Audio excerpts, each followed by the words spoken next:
வருவார்கள், போவார்கள். நாம் யாரையும் பிடிச்சு வைக்க முடியாது. ஆனா அவர்கள் நினைத்து கொண்டிருப்பது ஒரு முட்டாள்தனம் என்று சொல்வதில்லை. உங்களுக்கு அது ஒரு நோய்.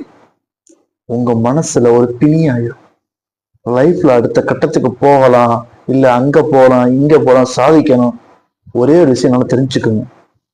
ஒரு விஷயத்தை பொறுத்த ரொம்ப திங்க் பண்ணிக்கிட்டு இருக்கிறோம்னு வச்சுக்கோங்களேன், அப்பவே என்ன ஆயிடுச்சு, உங்களுக்கு பிணி பிடித்து விட்டது. அதாவது நோய் உங்களை ஈர்த்து உங்களை அறியாம நீங்களே என்ன நோயில போய் விழுந்துட்டீங்க. அப்ப புதக்குழியில விழுந்த மனிதன் எப்படி வெளியே வர கஷ்டப்படுவானோ, அது மாதிரி சில பேர் சில கடந்த காலத்துடைய நினைவுகளிலே இருப்பாங்க. இல்ல சில பேருடைய விஷயத்தை நினைத்து கொண்டு அதை விட்டு வெளியே வராமலேயே அதையே ரொம்ப திங்க் பண்ணி கொண்டு இருப்பாங்க. உங்களுடைய வாழ்க்கையில நீங்க என்னைக்கும் ஒரு விஷயத்தை ஞாபகம் வச்சுக்கோங்க.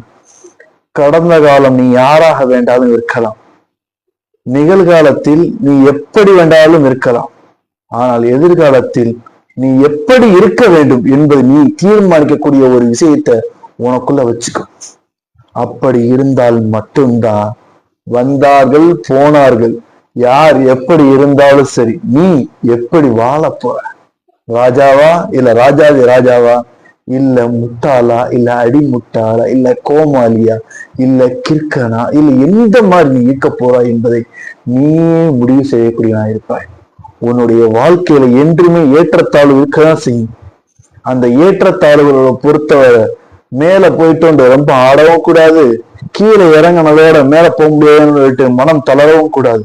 என்னைக்குமே ஒன்னு ஏற்றம் இறக்கம் இருக்கதான் செய்யும். நம்முடைய வாழ்க்கையில நம்ம எங்க போறோம்னு நினைக்கிறதுன்னு சொல்றதை விட எங்க நம்ம இருக்கோம்னு நம்ம நினைச்சு வச்சுக்கிட்டு அதை தீர்மானிக்கணும். அப்பொழுதுதான் நீ வெற்றிக்கு முன் மாதிரியாக இருப்பாய்.